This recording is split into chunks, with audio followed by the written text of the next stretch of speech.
When two friends accidentally get transported into a world of adult films, their journey is not what they expected to be. Inside a liquor store, Lester Watts, an avid adult film fan, watches Diamond Gin's commercial and hurriedly uses the store's telephone to enter his giveaway. While busy on his call, a boy goes to the counter wanting to pay for his adult magazine.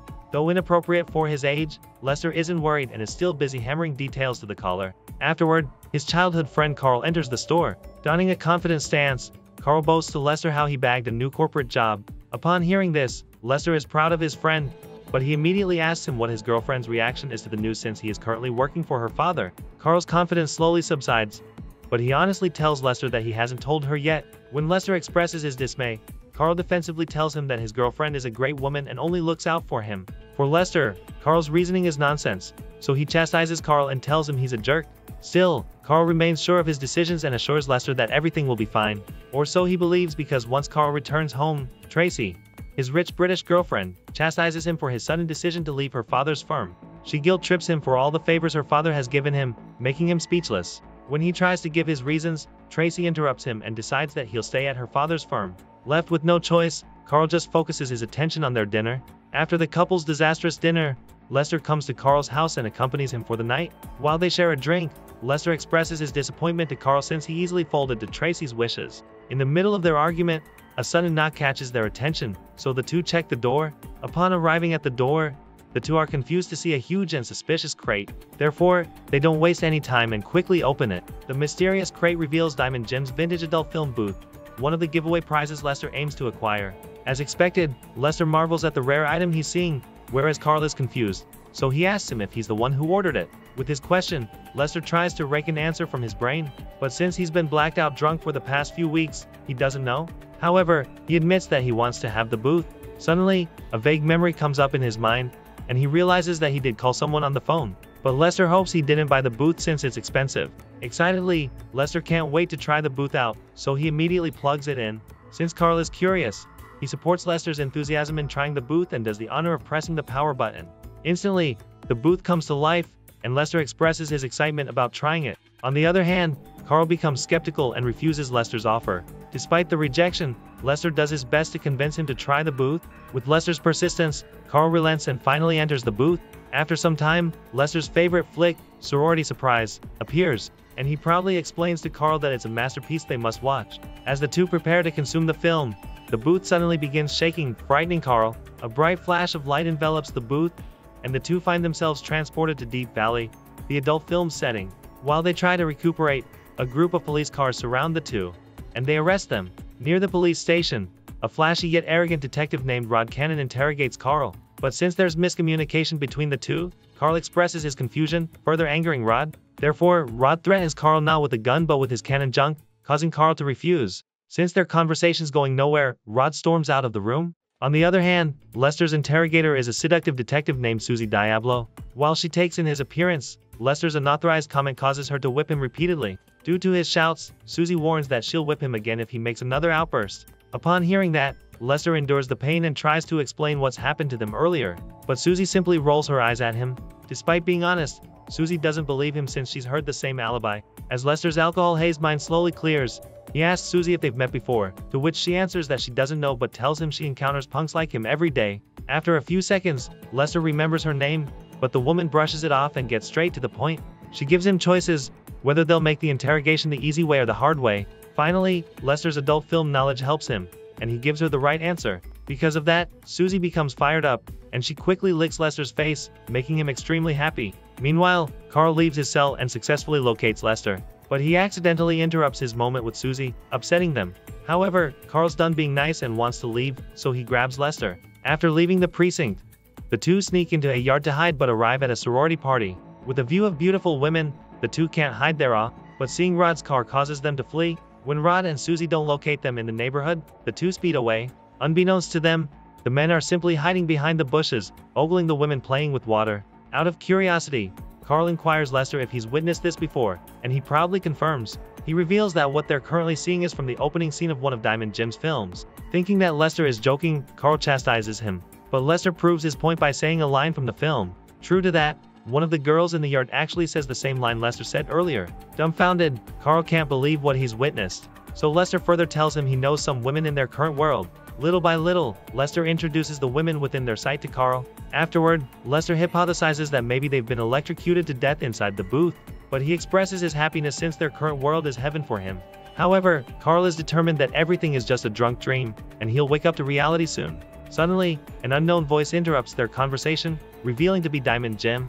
He introduces himself to the two and tells them to call him DJ. While Lester enthusiastically welcomes him, Carl immediately asks for clarification regarding their situation. Gladly, DJ explains that they're transported into an alternate reality, wherein the theme is adult films. Upon learning this, Carl is in denial, but DJ calms him and tells him that he's been brought into this reality for a reason and must complete his journey. At first, Carl remains firm on leaving, but DJ encourages him to finish his journey so he can go home. Now that Carl's convinced, DJ advises them to do whatever they want in this reality. Once DJ magically disappears, Lester concocts a plan. They'll hide in the sorority's attic since he remembers that the girls aren't using it. The two sneakily ascend the stairs inside the sorority house, but they hear two girls talking, so they immediately find a room to hide. Carl enters the room on the right, whereas Lester enters the opposite. When Lester hears the girls are approaching, he hides in the pile of stuffed toys. On the other hand, Carl hides in the wardrobe. With their hiding spot, the two take advantage of it and peep at the girls while they're changing. However, the scene distracts them, causing the two to make their presence known. In Carl's case, Bambi Cummings confronts him with slight hostility, but he reasons why he's in their world. On the contrary, Lester easily adapts to his situation and pretends that he's a quality control officer, threatening Daphne that he'll seize all of her stuffed toys. Since Daphne loves her toys, she seduces Lester with her chest to distract him. Meanwhile, Bambi's hostility towards Carl lessens, and she becomes empathetic as she learns more about his situation. Suddenly, a car's arrival intervenes in their conversation, and they discover that Rod is their visitor. Due to this, Carl frantically explains to Bambi that he's the one hunting them down. Thankfully, Bambi's on Carl's side, so she immediately helps him find a hiding spot. She takes Carl inside Daphne's room, but she's not affected upon seeing her having an intimate moment with Lester. Without wasting any time, Bambi informs Daphne that Rod is around the neighborhood in search of Lester and Carl. Inside Daphne's room, Rod stands in front of the window and interrogates the two girls, unaware that Lester and Carl are hiding behind him. Suddenly Daphne giggles, causing Rod to feel suspicious. Therefore, Bambi diverts his attention by asking why he's in their room. Straightforwardly, Rod tells them his mission to catch Lester and Carl, but while conversing with them, he shows off his manliness by swinging a baseball bat. Because of that, he accidentally smacks Carl's head, causing him to shout in pain. Thankfully, Rod is too dense to notice their presence, so he leaves, thinking his visit is in vain. Once Rod is gone, the men allow themselves to fall to the ground, igniting concern from the two girls. Bambi worries especially for Carl, so she invites them to go to the hospital. However, Lester refuses, but Bambi insists, emphasizing that gadgets in the hospital might help them return home. Upon hearing that, Carl agrees and enjoys Bambi's caress on his face. Meanwhile, in Rod's office, one of his officers reports that Lester and Carl are in the hospital, so he wastes no time and orders his people to make their move. Inside the hospital room, Carl tries to leave, but a worried Bambi stops him in his tracks. He explains that he can't waste any more time, so he needs to find Lester and look for the portal. However, Bambi refuses to help them since she has an upcoming cheerleader practice. Due to that, she suggests that Carl find Lester and return to their sorority house so that she and Daphne can find a place for them to hide. Filled with gratitude, Carl thanks Bambi, and he receives a good luck kiss from her in return. When Carl makes his escape, he hears a commotion outside his room, only to discover that Susie is on a hunt for them. Immediately, he returns inside and rummages through the drawers to find the disguise. After wearing his disguise, he leaves the room, only to be summoned by a nurse who mistakes him for a real doctor. On the other hand, Lester receives a sensual sponge bath from the nurses when Susie knocks them out. Afterward, she restrains him on his bed and plays a trick on him by pumping air into his backside, causing Lester to scream in pain. Thankfully, Carl ditches his pseudo-doctor duties and comes to Lester's rescue. Though scared, Lester's call for help gives him the courage to knock out Susie using a folding chair. Then, Carl frees Lester and the two leave the hospital through the back door. During the night, the two friends successfully return to the sorority house. Inside Bambi's room, she and Carl get acquainted with one another, but their conversation takes a serious turn as they begin talking about the meaning of love. Suddenly, Bambi realizes her feelings for Carl, so she asks him to make love with her. Caught off guard, Carl excuses himself and heads to the bathroom. In front of the mirror, Carl talks to himself to figure out if what he will commit tonight will be equated to cheating since he's in a different reality. Unbeknownst to him, Lester's eavesdropping, so he tells Carl to be a man and return to Bambi. Moments later, Lester prepares a bubble bath for him and Daphne when Susie sneaks up behind him. Then, she repeatedly kicks his crotch until she knocks him down. Susie basks in Lester's pain, making her unaware that Carl has snuck up from behind her. After tapping her shoulder, Carl once again knocks her unconscious with the folding chair. Due to the noise, Bambi and Daphne approach Carl and inquire about what happened. The two learn that Susie has discovered their location, so Bambi suggests they find a new hiding place. In the middle of the night, the two men enter the girls' locker room. Before going to sleep, the two converse, and Lester learns that Carl's starting to develop feelings for Bambi, so Lester encourages him to pursue her. The following morning, Carl wakes up early and decides to explore the rooms inside the campus to find the portal. Meanwhile, in the sorority house, Rod seduces Daphne. But before they begin the deed, he orders her to tell the whereabouts of the two men. When Daphne refuses, he zips his zipper, signaling an end to their affair. Since Daphne wants him badly, she eventually yields and gives Rod their location. Back to Deep Valley College, Carl returns to the locker room in search of his friend, only to find him missing. Suddenly, two of Rod's men barge into the room, finding Carl inside. Because of that, Carl immediately flees and bumps into Lester. Afraid of the men's presence, he takes Lester with him, and the two find their way outside. After successfully leaving, the two don a hip-hop outfit as their disguise, and they plan to visit Bustinot, one of the established people in Deep Valley, to find the possible portal. When Lester arrives at the front door, the female guard, Sama Eve, forbids them to enter since she doesn't know them. Due to that, Lester uses his adult film knowledge and performs a secret handshake with Sama, gaining her trust. Once inside the house, the two locate Bustinot, and Lester tells Carl that the portal is probably in the VIP room. While Carl's on his way, he's unaware that Bambi is in the same room as him. When Bambi notices him, she's curious about why he's at the party, so Daphne hypothesizes that he's finding their portal. Upon hearing this, Bambi descends the stairs to confront him. She finds him surrounded by various women, breaking her heart. For Carl, he's not in the mood to entertain women and is keen to find the portal.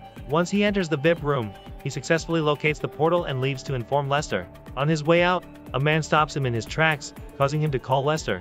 Since Lester's having the time of his life with Busta, he can't hear any of Carl's calls. Because of that, Carl says the N-word, catching everyone's attention. Therefore, Lester pretends to teach him a lesson so as not to aggravate the crowd.